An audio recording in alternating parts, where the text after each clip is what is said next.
Season 5, Episode 9 of the Decoded Podcast. I said it properly today. I was very I have to careful. check the screen. I have to check. S5E9. You got it, bro.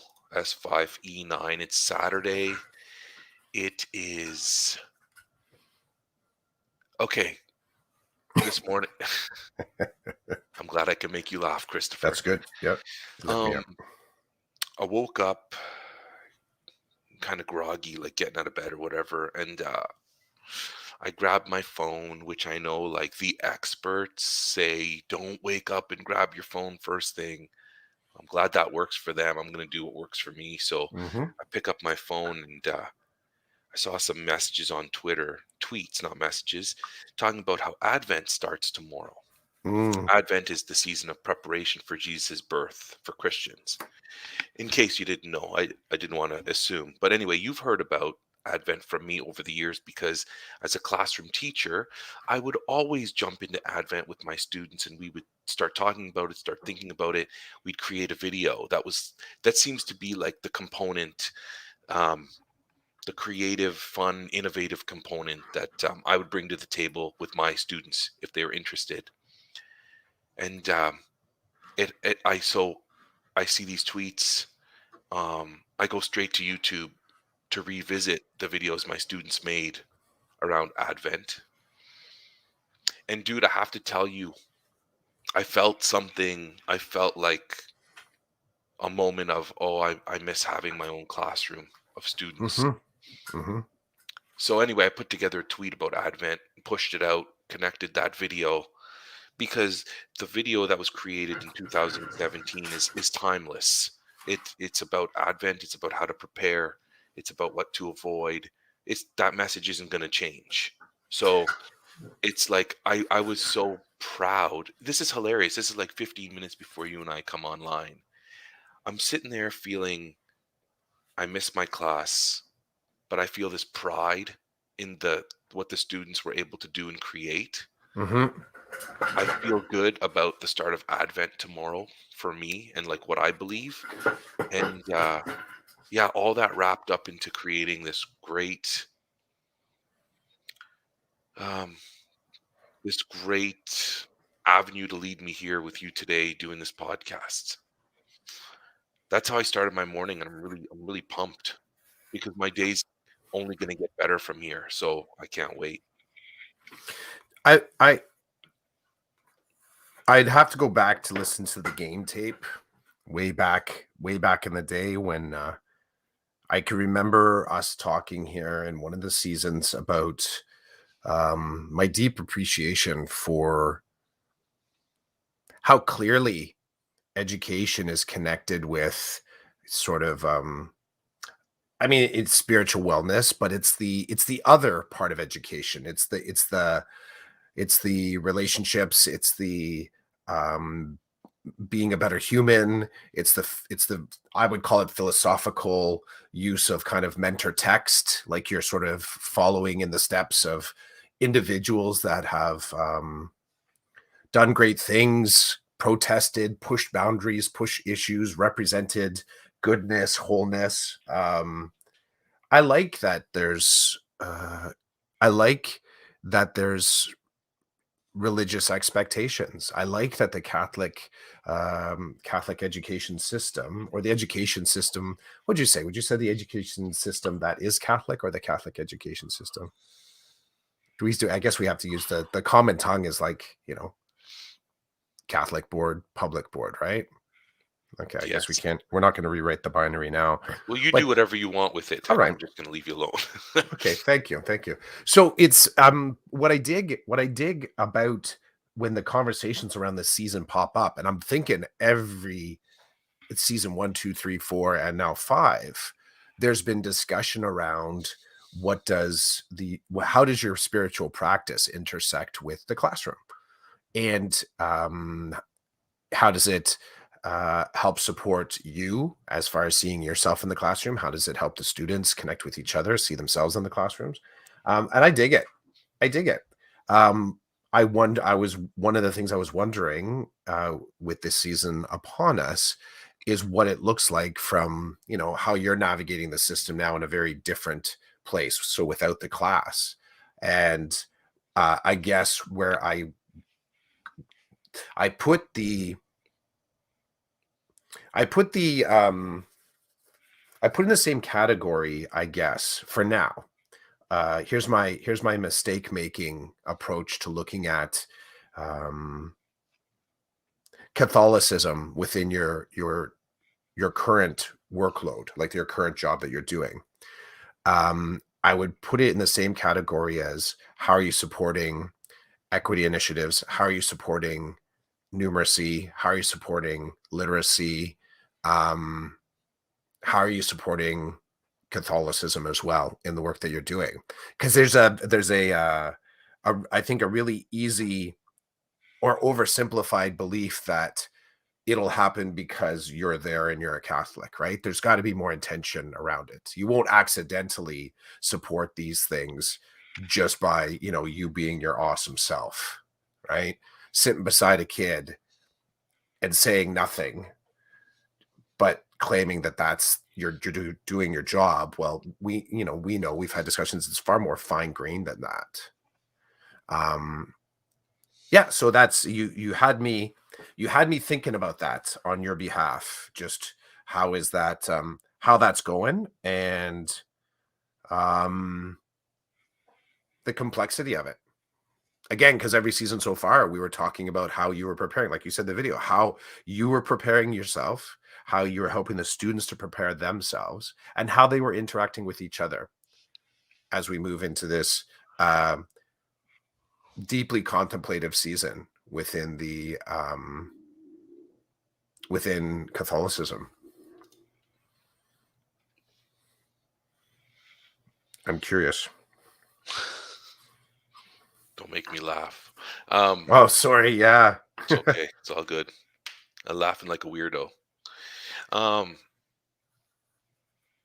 so like, my job, it's funny that you would mention my faith, um, and you mentioned equity, and you'd mention literacy, numeracy, because I'm actually, I've got this blog post floating around in my head.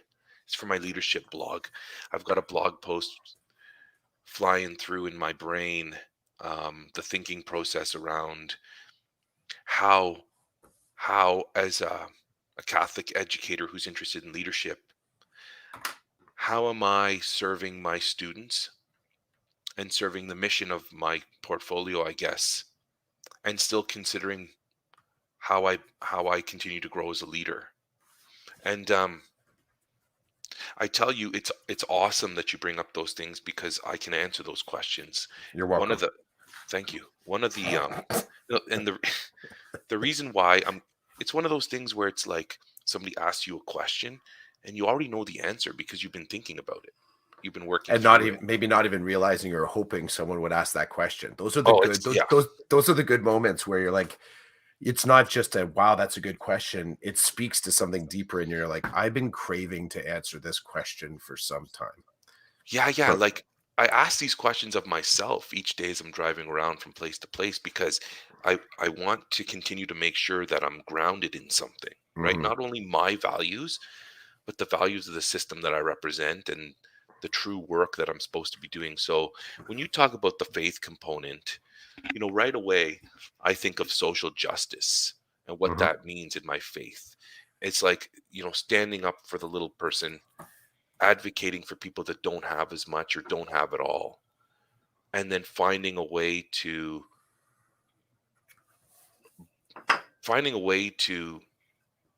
bring them to a place of abundance where they can grow the way that they can when they have the things that they need to grow. So mhm. what does that look like in my work? Well, it looks like actually spending time with those people.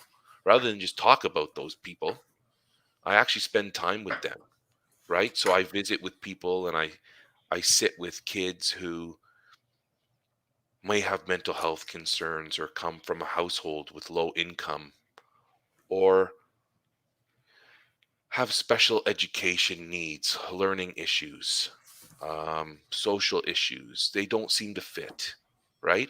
And in my faith, everybody fits. There's a place for everybody. And if that truly is the case, then it's my job to help put the puzzle pieces together and to speak from the system, but also to the system about what's going on, what these people need. And here's the beautiful part of this is that I can reflect on as we talk is like every conversation I have with a vice principal or a principal or a guidance counselor or my team is bringing me closer to helping people that want the help. It's like sometimes I forget who I'm serving. And then I'm reminded quickly by something somebody else says. I'm like, whoa, whoa, whoa. You're talking like you're the system here. And the system doesn't Mm. tend to see people, they see processes, they don't see people. So let me put this person in front of you again. Let me tell you what this person's telling me and what I'm seeing from this person. And what can we do to bring that person up, to build them up instead of the system breaking them down? So I know maybe it wasn't a clear answer to you, but my faith is about like walking the earth like Jesus did. And the stories talk of him being with undesirable people and the reason why they're undesirable is because they didn't meet the standard that was set for everybody else. They didn't have what if you put them on an equal playing field, chances are they're going to rise to the occasion. But when they are behind the eight ball and there's all kinds of pieces missing, it's hard for people to regroup and to break bad habits and routines. So I would say my faith component leads me to walk like Jesus and talk like Jesus, knowing that I'm not Jesus. Um, and then how do I serve the needy? How do I advocate for them? Because that is part of what I've been taught to do. This is what I taught. This is what they told us Jesus did. So there's that component. Um, Literacy and numeracy, dude. Every day I bump up against literacy and numeracy, and it's all about where is this student at in those realms? Can this student even read? Does this student realize that being literate is more than reading and writing? And that they may be in certain other areas that nobody's ever given them credit for, right? And then numeracy. Oh my goodness, it's everywhere. And that's what I try to do with some of my students who are distraught when it comes to mathematics. If they're open and it's appropriate, I share my journey with mathematics, Mm-hmm. which has not been a good one. And then I try to find the math around us and make it clear that it's more than just what you're doing with your teacher in the classroom. It literally is everywhere. And if you can find an appreciation for it that way, then maybe you can learn to live with the stuff that you're doing in the classroom with it. And hey, when I say that, I really mean it because last year, as my wife and I struggled with my son's grade 9 mathematics and the whole pandemic, like you learn in school online by yourself, and then you've got the evening to do your work because you didn't understand it in class, so your parents are going to work with you. This was this was trying on a number of different levels. One of which is I don't particularly like mathematics. It's like not a favorite subject of mine. And Mm-hmm. then I had to deal with my issues from it and then deal with his issues with it. And it's like it was a gong show. But but in those moments of surrender where I just throw my hands up and I'm like, okay, so I guess my evening now has become mathematics. Um,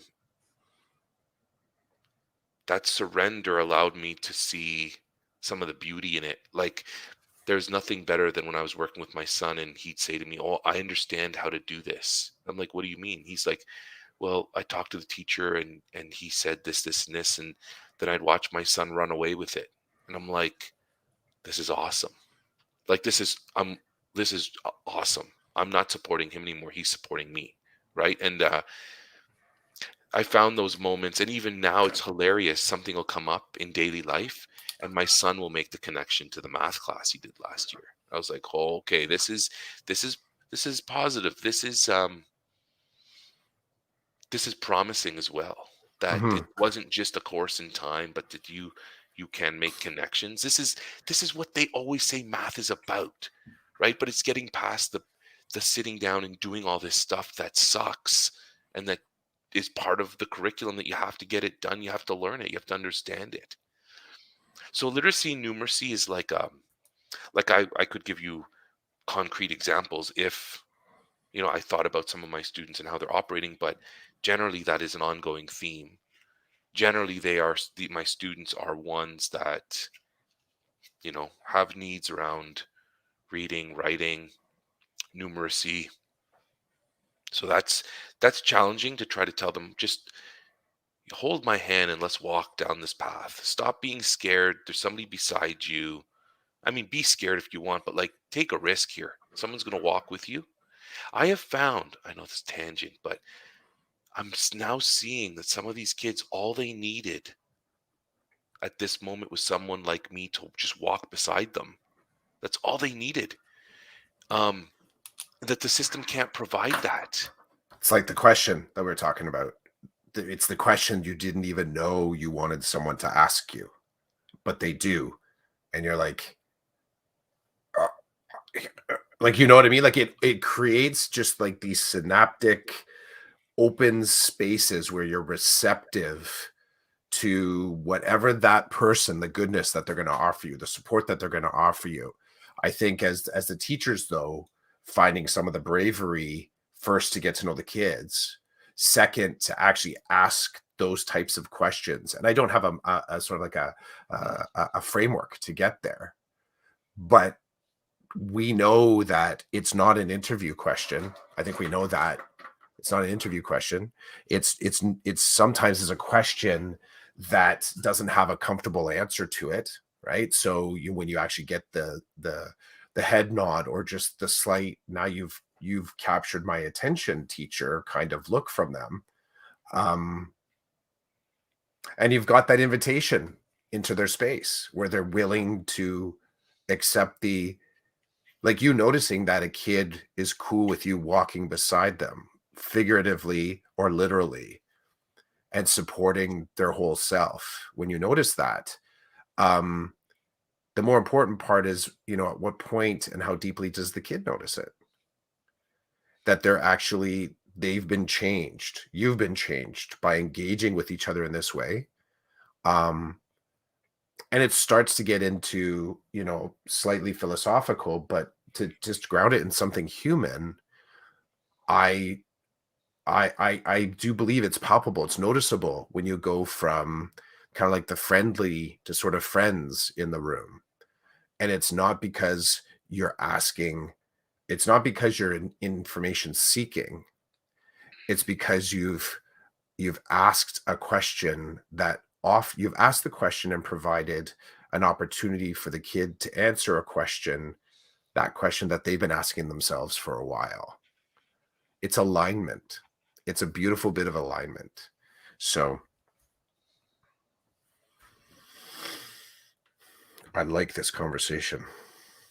I got a call for a student who is kind of disengaged from school. So I started communicating with the student. I could tell from the beginning, the initial communications, the student was not interested in communicating with me. So Hmm. I left it at like kind of like, okay, I'll check in with you next week kind of thing. So then there's a couple of check-ins. Then all of a sudden I'm getting communication saying, "Hey, I'm at school. If you want to meet with me today, I'm at school." I'm like, "Oh, awesome." And it was funny too because Sorry, there was distance between, like it was kind of like dead zone, and then all of a sudden this just popped up in your feed. Like, it was hey Roland, here's a student. We'd really like you to connect with this student and see what's going on. Okay. mhm, Um So I communicate with the student and say, "Hey, I'm Roland. I'm a re-engagement teacher. This is my job, and your name came up. I'm checking in. How are you doing? What's going on with school?" And no response. okay. So then I go back with, "Okay, you're probably busy, so I'll just check in with you in a little bit or whatever." Nothing. Then there's a check-in again. It's like, "Hey, it's me, Roland again, re-engagement teacher at so and so school. Happy to meet with you to talk about your academics, your career pathway. Like, let's talk, let's see Let's see what we can get you excited for school. Nothing. Then I think it was a third check-in. I'm like, hey, it's Roland again, re-engagement teacher from such and such school. I'd love to talk to you about your school. I'd love to see like how come you don't go to school? Like just why aren't you going to school? I know it's a loaded question, it's a big question, but it's like I'm running out of hey, it's Roland re-engagement. Like Yeah. I'm trying, Copy paste, copy paste. yeah. How else can you do the salutation so it'll be noticed, right? So then get a response. I'll be at school tomorrow. If you want to meet, we can talk tomorrow. I'm like, oh, awesome. Go to school the next day. Guidance counselor, hey, can you check and see if so and so's in class? They call, so and so's not in class. So I'm like, hey, it's Roland, re-engagement teacher. I'm at the school. Um, Guidance says you're not in today. That's too bad. I was really looking forward to having a chat. Maybe the next time you're in school, we can connect. Get a message saying, I will be at school tomorrow. Okay, I'll see you tomorrow. I'll get guidance to call you down. We can talk about school. Um, Go to guidance. Hey, can you call them down? Oh, they're not here today. I'm like, no, they're here. Okay, I'll double check. They didn't come to first period. They're in second period. Student comes down. I'm like, whoa, it's so nice to meet you. I was starting to wonder if you really existed. They laugh. It's kind of funny, right? And then we start talking. I'm like, what's up? And the student just says, like, I'd rather be working. Like, they just tell me. I'm like, Mm-hmm. awesome. Then they made the mistake of telling me what it is that they'd like to do with their future. I'm like, really? That's what you want to do with your future? Yeah. Then why are you taking such and such course right now? It doesn't fit Mm. the pathway. They're like, well, that's just what's on my schedule. And I look at them, I'm like, okay, like, I do the, hey, I'm not your guidance counselor. I totally could be wrong, but what you're telling me, it's not going to lead you to down the road that you want to go. And it sounds like it's hindering you right now. Yep. Like you don't want to go to that class. It's a bummer. It's a drag. But this is one thing that's keeping you from coming to school. Students like, yeah, for sure. Said, do you want to talk to your guidance counselor? Sure. Do you know who your guidance counselor is? No. Oh, well, I do. Let's go down the hall and see if she's available. I knock on the guidance counselor's door and I'm like, there's this girl that's out there and she's like, she's here. She's talking about school. Like, can you please spare a minute? Like, I know you're busy, but and I'm not famous for doing this. I'm a But more now's the moment. now's the moment. So I'm Now's like, the moment. and I Yep. s- and I leaned on that. I said to the guidance counselor, Good. you know, I don't rock this way. I don't just walk into people's offices and say, let's do this. But I'm worried that if we don't do this now, this kid's gone. So Yep. at the very Now's the least, we moment. can say, so that, she's like, yeah, yeah, bring the kid in. She's like, will you sit in? I'm like, if you want me to. She's like, yeah, yeah, I do. So I'm like, okay, great. Kid sits down, introductions are made, we start talking. Next thing you know, the guidance counselor's like, okay, we have a plan. I need to pass it by the vice principal who made the referral. So I'm in my brain, I'm like, oh yeah, this will be approved because it's the VP who made the referral who's like, Roland, you got to help this kid. The VP's not going to say no to this plan. So I'm looking at the guidance counselor like, keep going down this road because the kid's loving every minute of it. Yep. Guidance counselor says, okay, I'm going to take this to the VP today. I need you to come to school tomorrow to meet with me. So because if we're going to do this, it has to happen now. The kid's like, okay. And I look at the kid, I'm like, no, this is for real. Like, you have to come tomorrow. Like, because she works at night. I'm like, Mm. I said to her, like, I'm telling you right now, I don't care how tired you are tomorrow, you got to get in here. And Close this deal. Close this deal. if Yeah. you need me and the guidance counselor to talk to your teachers and tell them to just back off for a day, like I'm doing this. I'm like, this is what I'm here for. This is supposed to be my job. And she's like, I'll be here. I'll be here. We're like, okay. I wasn't at the school the next day, but I emailed the guidance counselor. I'm like, did she show up? She's like, yeah, she showed up and we're moving in a new direction now. And Cool. I'm like, I actually feel like I did my job. Like now who knows how it turns out, right? We don't know. But We don't. at the very least, And to leverage it and everything that comes after, like how you account.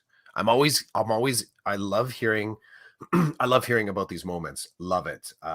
It speaks to my soul as an educator, my um, my yearning to sort of have human moments in education, very, very human, no matter how messy.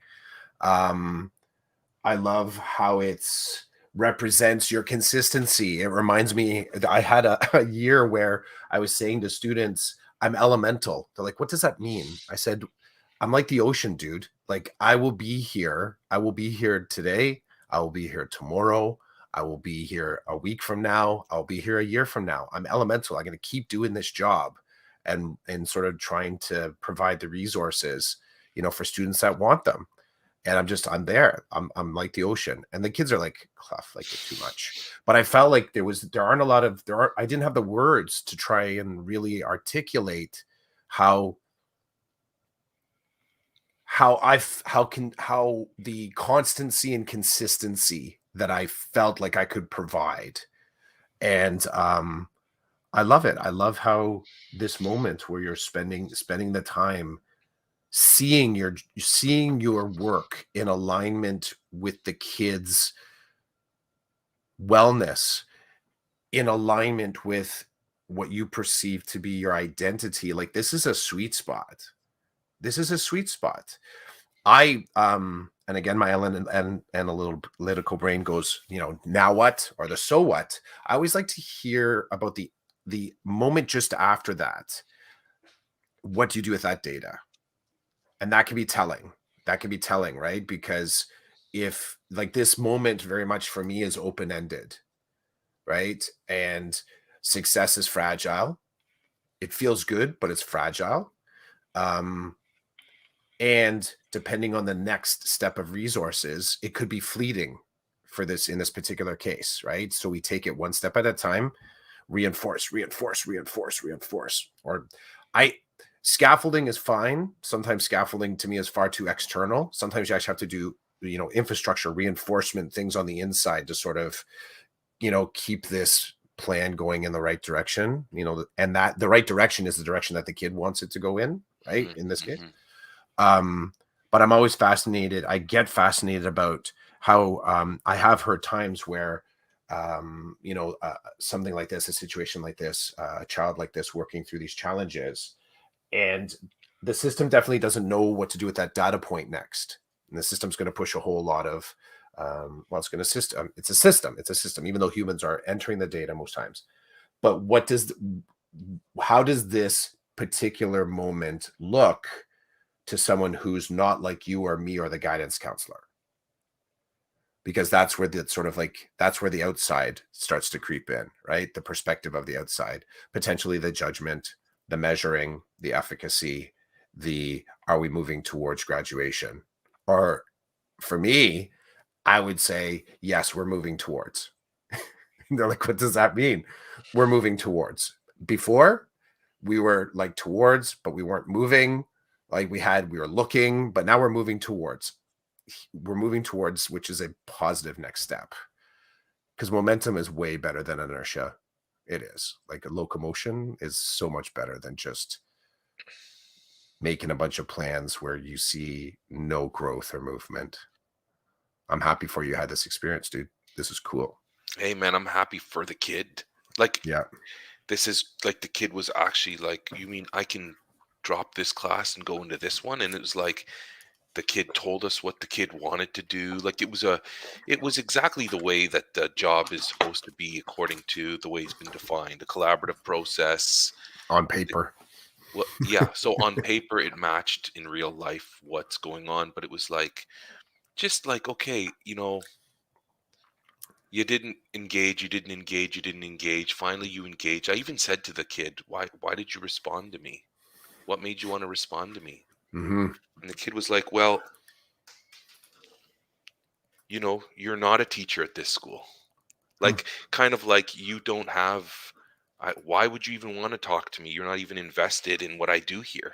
It was really interesting. The kid was like, well, you don't even work here, but yet you're here to try to kind of help. And I'm like, I'm here to listen to your story and see what I can do to lead you down a better path. Because not going to schools, we know what the results of that are going to be. coming to school, your door's wide open. You don't know what you're going to end up doing with your life, but you got to go through down this path first. Or at least that's my message to you as we sit here talking. Um, and just to see like the kid made the fact that the kid came back the next day to see the counselor, that's a small win in my world, because there's lots of kids that say, "Okay, I'll talk to you tomorrow," and then you don't ever hear from them again. It's like I've gotten used to that. I've gotten used to that. So, which is unfortunate in a way, but it doesn't stop me. I still keep doing it. I'm like, okay, I've had kids tell me like 10 times in a row, I'll be at school tomorrow. Then they're not. Then Mhm. I end up at their front door and I'm like, what's going on? Like, why why do you keep agreeing to go to school if you don't want to go to school? Like, there's obviously something deeper here. I'm like, and it's the best when I go teacher mode and I'm like, am I yelling at you? They're like, no. Am I getting in your face? No. Then why you keep lying to me? Yeah. And then they're like, and then I'm like, is it a lie? Or do you actually believe when you tell me today you're going tomorrow, you are? And then it's like, you know what? I do want to go. But there are some things that get in the way. And then they tell me, and I'm like, right on. And then I get in the car and I call my social worker. And I'm like, Tag, we need you now, because we have academics laid out. We know what the plan is when this kid finally goes to school, because the guidance counselor and myself and the student success teacher and whoever else is involved have all put together something that's appropriate for this student that they've agreed to at the moment. So until they move back into the school or start doing work, I don't like it's not my territory now. It's yours. Mhm. Mental health is in the way. Bad habits are in the way. These are all your things, not mine. So, Dude, but you I get used to love it. You get used to it, or at least I do. Yeah, no, I think it's good. I love existing in the space of this statement. Come on, how far do we go to help this kid? And depending on the emphasis that you put on that statement, it can either be a declaration of, I'm not going to budge, I'm not going to do anything more, I don't think we should do any more, I don't think this kid deserves any more, I think there's resources that have been wasted here, I think that we're spinning our wheels. There's a whole dark side to it. I love the other side because for me, it's such a open-ended, um, opportunistic, connected, bridged, networked, differentiated, possible multiverse of options when to sort of just say, you know, um, come on, like as I actually come on, how far can we go to help this kid? And there are spacers. I mean, on the on-ramp, we're talking about the flappers, the power holders, the sort of like the decision makers, the gatekeepers that I love interacting with just to see if I can ask that question, as in, can I move even farther trying to help this kid? Because we're asking these abstract questions about student success and student support that often we believe we shouldn't ask more questions. We shouldn't sort of push harder. We shouldn't try and use resources from this department to help over in this department. Like there's these checks and balances that yes, the system want us to follow. I tend to use it as guiding or guide points, and I do recognize there is legitimate leadership within a school board. But I also like trying to find those spaces where I can speak to that legitimate leadership so that I can actually ask that question. Hey, can I use this co-op tool over here in Sal? Hey, can I use this extra tech that you have, sitting in that closet? Can I use it for this lesson that I have 2 days from now? So I think that how far can we go for some people? I find it as a safe space to take risk in that space. And it's also recognizing my privilege to exist in that space. So again, me coming into a space as as a white male, as a cisgendered, me coming in with things that the system already allows me to sort of move past certain gates and to interact with certain people. And if as long as I'm still pushing in that space and kind of holding the conversation open in the case that someone else wants to kind of come up with me through it, then I'm doing the right thing. But I always found like somebody was telling me Oh, you shouldn't ask that of that person. Or I'll start to talk about a thing. Here's another thing that happens sometimes. I'll start to talk about a thing, an idea that I have. And maybe this is because they get me. Oh, yeah, yeah, yeah, but you're not going to. That's what they'll say to me. They'll say I'll be talking about an idea of following up or asking a question or kind of arriving or just showing up in a space and asking directly. I have people in my world that will actually say when they listen to me talk about these things where I want to, push some challenges into the school or the school board, they actually try and pull me off it before I do it. Oh, but don't do it. Like don't go that direction. Believe me, I understand that there's I need relationships first. And I understand that it's in the presentation and packaging of ideas, no matter how hard you press into them, that can actually go a long way to being heard, even if I am privileged, right? Because part of it is often if I'm presenting an idea or something I want to do, I'm talking to the people that I want not only to hear out my idea, but I also want their help eventually. So the last thing I want is for me to walk out the door and they're like, okay, click, next conversation. I need to be able to return to that relationship at some point. So, kind of rolling in as a privileged a-hole, even if I am somehow aligning or allying with someone, I'm forgotten. It's like next. So I get that. But I love moving into the spaces, asking these questions and asking them of people that other people might say, oh, you shouldn't you shouldn't talk to them. Like don't go ask that person. Go ask this person instead. You know what I love in that moment is when somebody redirects me not to talk to the person that's, let's say, higher up in leadership. They tell me to talk to someone laterally because sometimes I didn't even know I could talk to that person laterally. So that's good for me sometimes too, because I'll aim as high as I can to have conversations. But sometimes I didn't realize, like, oh, don't talk to Roland's supervisor. Talk to Roland. He actually has the resources to do that. And sometimes I'm like, oh, geez, didn't even consider that. Didn't even consider that. I was going to sort of go as far as I could. So, What did you draw for us today, Chris? okay.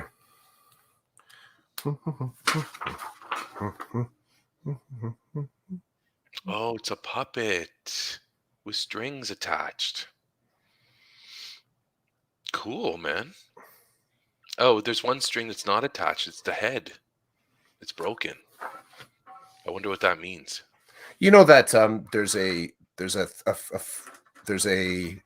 it's a I guess a philosophical stance, but it's also a uh, physiological reality of skateboarding, and it could be in other things as well. But I know it from skateboarding and snowboarding that the body goes where the head looks, right? So, and it's a very important factor in snowboarding and skateboarding that they say lean into your turns or look into your turn, um, especially important on your heel side because you can't actually see behind you, right? Like when you snowboard or skateboard, you're traveling in this direction, but your head naturally sits in this direction. So you actually have to make an effort to not only look straight along the nose of your board, but also to check your six, right? So I think that's what I was thinking about with the marionette. I was freeing up the head. The head actually can kind of turn to look where it needs to, right? But are we? You are, dude. You're looking in the right direction right now. The body will follow. Thanks. I don't know if that's true or not, but You get it from skateboarding though, right? Like you remember back. Yeah, as soon as you said skateboarding, I love it. Yeah. yeah. Yeah. Dude, look into your turns. I used to Look in do your some turns. fun stuff because of the Yeah. way where I was looking, right? That's Look, what then lean. Don't do it in the other direction. If you lean then look, oh, you're on your ass or your face, right? don't want that. Don't want that. I don't want ass and face on floor. Well, this Have was have a good day. season 5, episode 9. You have a good day as well. Thanks, man. We'll talk again soon. Peace.